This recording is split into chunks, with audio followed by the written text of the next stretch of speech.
Okay, so spray painted this. Oh, I should have did it before and after. And that. So those knobs, I know I have to paint around there, look like these.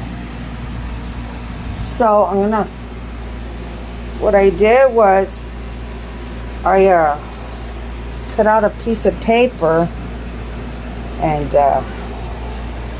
see what I did here. Cut out a piece of paper, made a little hole. Here, I need to do, I guess this bottom part right here. That right there. I need to do all of those right there. That's what's gonna happen right there. This is what happens. Let me see. So, hopefully this paper's not so big. Try to do this like this. Fix it up just like that, like so.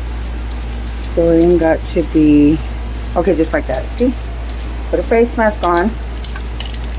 Oh well. And then just paint it. There you go. There you have it. Ta-da!